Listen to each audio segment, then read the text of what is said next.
as a collapse or disaster of this nature happens, you never have a model or something you can go back to and say, okay, we're going to fix what we did here, or we fixed what we did here.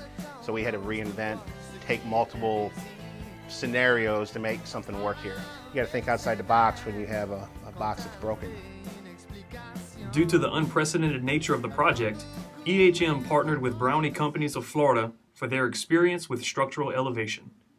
The plan consisted of drilling 228 access holes into the concrete and attaching a new piling system to the existing one, which would allow them to hydraulically lift and re-level the building. The original piles had not been placed deep enough.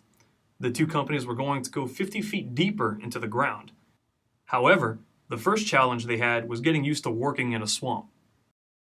I think the biggest challenges that these specific contractors had, because they're not from South Louisiana, was snakes, alligators, mosquitoes, and the elements. We had to work within the conditions we had. Florida guys were pretty used to the alligators, but the ones that were used to the alligators were afraid of the spiders or afraid of the snakes, vice versa.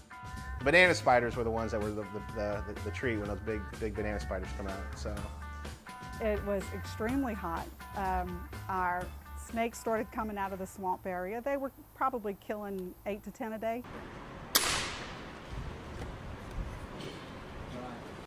Starting in January, EHM and Brownie Companies spent 4 months prepping the building to be lifted.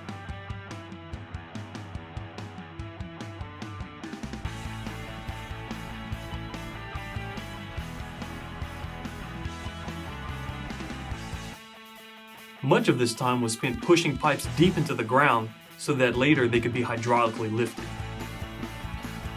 The pipes are going from anywhere from 27 pipes to even 35 pipes, so there is variations of where the hard surface is.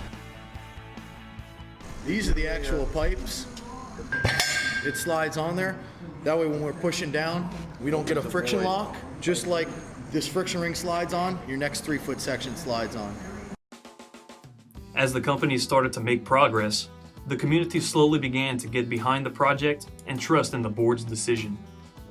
When the truck showed up and the pipe was there and the hydraulics were going and the lift was taking place and it was slowly coming up, people driving on Highway 90 were honking their horns. And it was nice to see the community start to rally. Finally, on May 13, 2013, it was time to attempt the lift. The hydraulics and unified jack system were hooked up and ready to go. The moment of truth had arrived.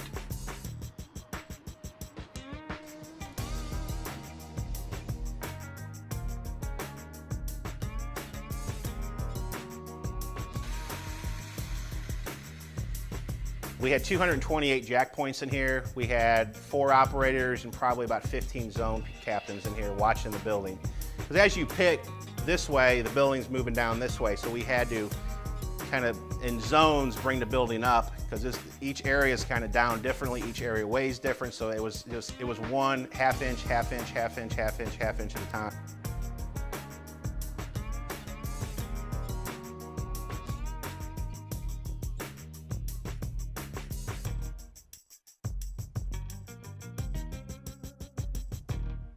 So as we would lift, what we were doing was we were extending a new piece of pipe as we to go down to the ground.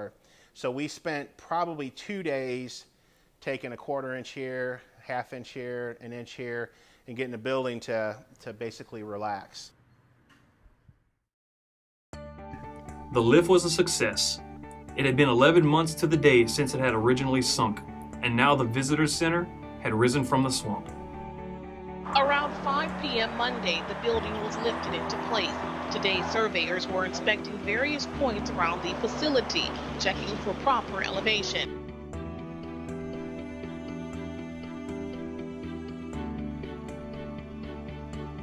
In the middle of the building, which is G and H on the building, that was the 2 lowest points, anywhere from 52 inches to 49 to 36. We're talking a drastic change of measurements in this building, and now they're all back to 0. Oh, we'll never see this again anywhere. There's no question about that. Hey, this is one for the record books for everybody. It'll be a 1 in a million. We'll probably never ever do something like this.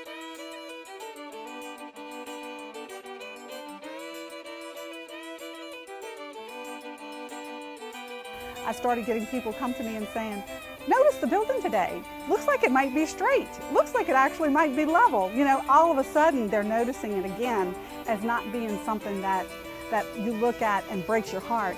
It's something that all of a sudden they're looking at again and they're very proud of it. Having resurrected the building and overcome the odds, the companies and the Bureau got together for a celebration. And what better way to celebrate the lift than with a classic Cajun crawfish boil?